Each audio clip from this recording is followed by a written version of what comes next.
menanyakan beberapa hal terkait dengan pengambilan keputusan berdasarkan nilai-nilai kebajikan, Bapak. Yang pertama, selama ini bagaimana Bapak mengidentifikasi kasus-kasus yang merupakan dilema etika atau bujukan moral? Kasus apa? Dilema etika atau bujukan moral. Misalnya ada kasus yang untuk memutuskan salah satunya itu penuh dengan dilematis, Bapak. Misalnya kalau diputuskan seperti A, nanti mungkin akan ada yang dirugikan. Kalau yang diputuskan yang B, mungkin juga ada yang berbeda lagi. Iya. Terima kasih. Jadi masalah itu nanti tidak menjadi masalah ketika kita memandangnya dari sudut apa. Ya. Artinya segala sesuatu itu memang harus diputuskan berangkat dari ada yang lebih dan tapi dilihat dari manfaatkan lebih besar apa enggak. Yang kedua regulasi. Ketika itu regulasinya ada dan benar, walaupun itu kok manfaatnya lebih sedikit, ya harus kita sampaikan. Jangan sampai dengan mengikuti kata hati.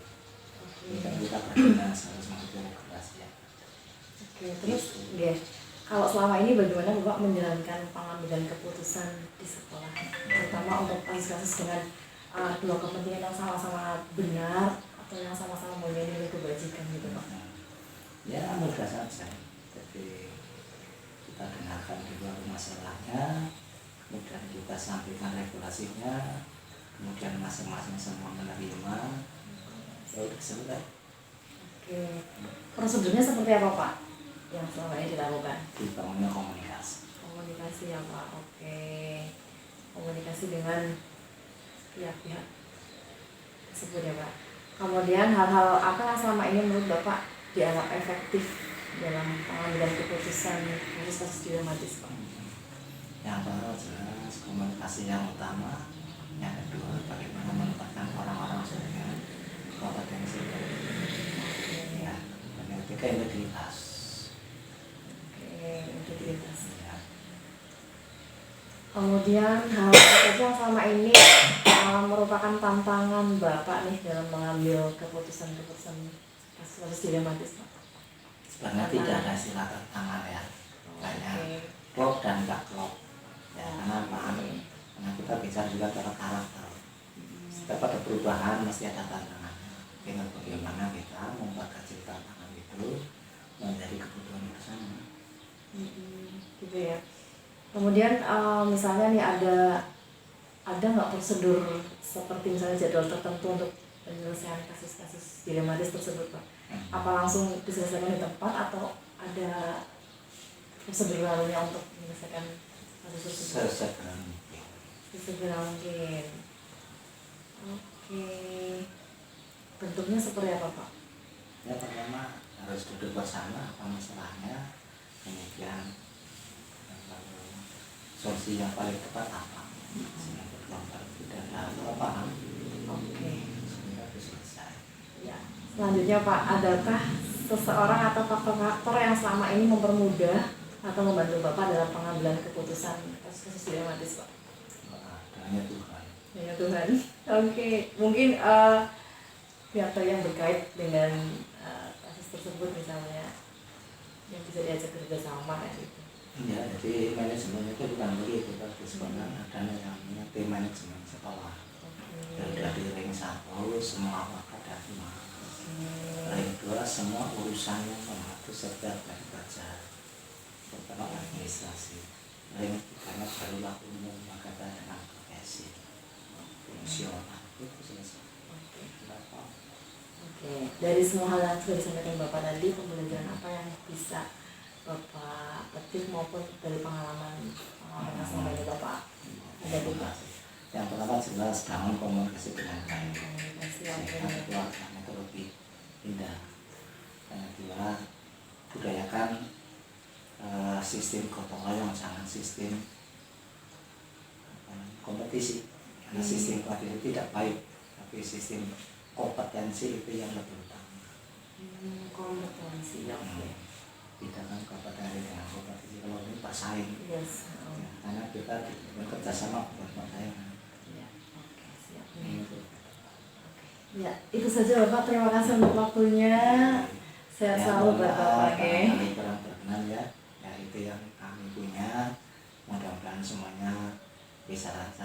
bisa kerja bersama-sama dan sama-sama bekerja. Terima kasih Bapak. Terima kasih Bapak untuk waktunya. Sekali lagi sehat selalu untuk Pak Risto. Assalamualaikum warahmatullahi wabarakatuh.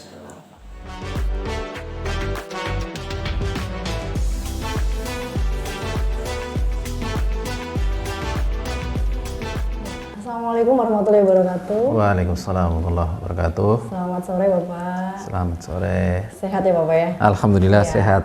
Alhamdulillah ya. Seperti yang kemarin saya ceritakan bahwa hari Ya. ini saya ingin mendapatkan informasi dari Bapak mengenai pengambilan keputusan berdasarkan nilai-nilai kebajikan pengalaman Bapak selama ini, gitu ya. Baik, selama ini bagaimana Bapak dapat mengidentifikasi kasus-kasus yang merupakan dilema etika atau bujukan moral, Pak? Ya, terima kasih Bu Erla yang telah hadir di tempat ini. Mudah-mudahan apa yang dilakukan pada hari ini bermanfaat bagi kita semuanya.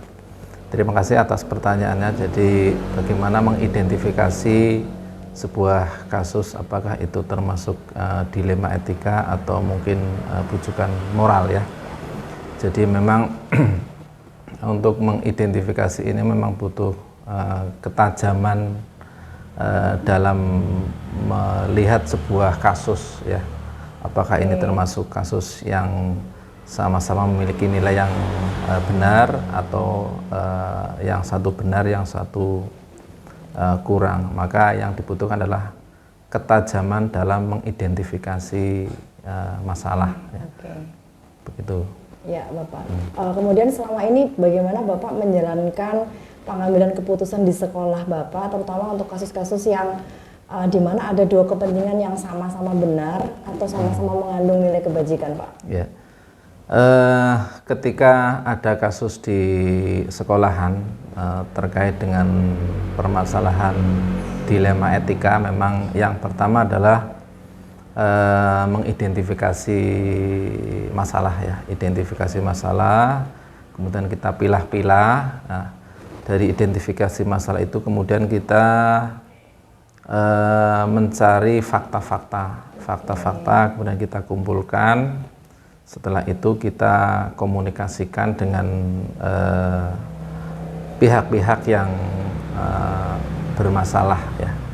Misalnya ya ini misalnya salah seorang guru, misalnya nih ya kasus biar lebih mudah untuk dideskripsikan. Misalnya ada seorang guru mendapatkan tugas misalnya workshop dari dinas misalnya ya, by name-nya misalnya Bu Erla. Ya.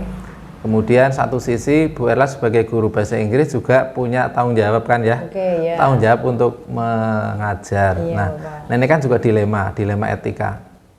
Maka bagaimana kepala sekolah mengambil ini agar semuanya berjalan dengan apa yang sesuai dengan yang kita inginkan. Maka yang pertama adalah identifikasi masalah.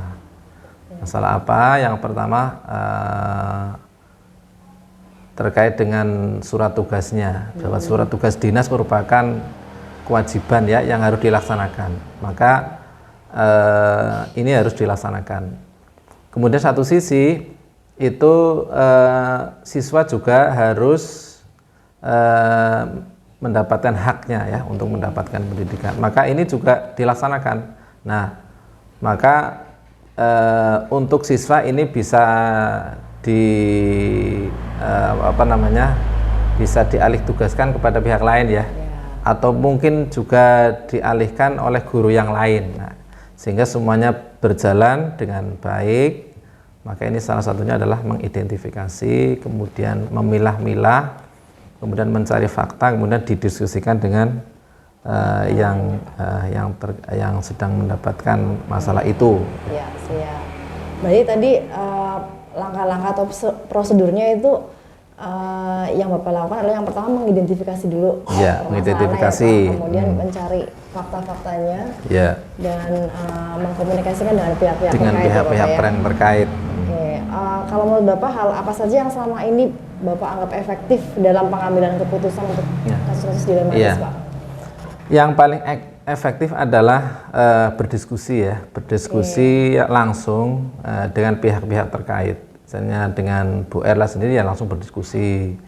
Kemudian setelah itu mungkin yang paling efektif lagi adalah mencari informasi dari pihak lain, guru-guru yang mungkin berpengalaman dalam hal menyelesaikan masalah, sehingga masalah itu segera terselesaikan dengan baik. Tuh. Siap. Oke. Selanjutnya Pak, ini hal-hal apa saja yang selama ini merupakan tantangan Bapak nih dalam pengambilan keputusan dilema etika, Pak? Iya, jadi memang yang namanya masalah perlu pasti ada tantangannya ya. Iya, oke. Salah satu tantangannya adalah bagaimana seorang pimpinan itu ada komunikasi yang transparan ya. Komunikasi yang terbuka kepada pihak-pihak lain, kepada guru, kepada tenaga kependidikan, atau juga kepada siswa ataupun juga kepada wali. Jadi komunikasi yang terbuka. Ketika komunikasi terbuka, pasti pihak-pihak yang terkait pasti akan menerima dengan senang lah ya, dengan perasaan yang baik. Terkadang untuk keterwujudan komunikasi yang terbuka itu agak susah begitu ya Pak? Iya. Nah ini ya, jadi memang dibutuhkan keterbukaan dari seorang pimpinan ya. Ketika komunikasinya terbuka kan tidak ada sekat-sekat ya. Kadang-kadang antara kepala sekolah dengan guru ini ada sekat komunikasi. Nah harusnya kan ketika seperti ini kan tidak ada sekat komunikasi ya. Itu begitu. Tidak ada sekat komunikasi begitu ya. Selanjutnya Pak, apakah Bapak memiliki sebuah tata kala atau jadwal tertentu nih Pak dalam menyelesaikan masalah? Kalau jadwal ya tidak ada ya kalau jadwalnya. Karena ketika ada masalah itu kalau menunggu jadwal itu malah justru nanti masalahnya tidak selesai-selesai ya. Jadi ya, jadi kalau ada masalah maka harus segera diselesaikan. Masalahnya kalau tidak segera diselesaikan itu nanti bisa timbul masalah-masalah yang mungkin bisa lebih besar lagi. Sehingga ketika ada masalah langsung segera diselesaikan, tidak usah menunggu jadwal.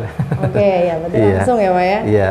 Ya, selanjutnya Pak nih, adakah seseorang atau faktor-faktor lain yang selama ini mempermudah atau membantu Bapak dalam menyelesaikan pengambilan keputusan? Iya. Tentunya dalam pengambilan keputusan tidak sendiri ya, tidak hanya kepala sekolah, tetapi juga pihak-pihak lain yang terkait, terutama guru-guru yang sudah berpengalaman, guru-guru yang sudah punya jam terbang yang tinggi dalam menyelesaikan masalah. Jadi kita buat tim ya biasanya di sekolah untuk menyelesaikan hal-hal yang terkait dengan itu. Oke, ada tim tersendiri ya Pak ya? Iya, tim tersendiri. Baik, selanjutnya dari semua yang telah Bapak sampaikan nih, pembelajaran apa yang bisa Bapak ambil dari pengalaman Bapak selama ini dalam mengambil keputusan? Bahwa setiap satuan pendidikan pasti punya masalah ya. Hidup itu juga masalah ya. Sehingga bagaimana masalah itu jangan ditinggalkan tetapi kita hadapi. Tapi jangan khawatir bahwa setiap ada kesulitan pasti ada kemudahan. Intinya begitu. Iya. Di setiap kesulitan pasti ada kemudahan. Gitu ya, Pak, ya. Baik. Luar biasa Pak informasinya yang sudah saya dapatkan. Semoga saya juga bisa menerapkan ke depannya ya. Sama-sama. Begitu saja Bapak, terima kasih untuk waktunya Bapak. Sama-sama. Mudah-mudahan sukses selalu cara CGP ya. Iya Bapak. Terima kasih Pak. Iya, sehat selalu untuk Bapak. Amin. Assalamualaikum warahmatullahi wabarakatuh. Waalaikumsalam warahmatullahi wabarakatuh.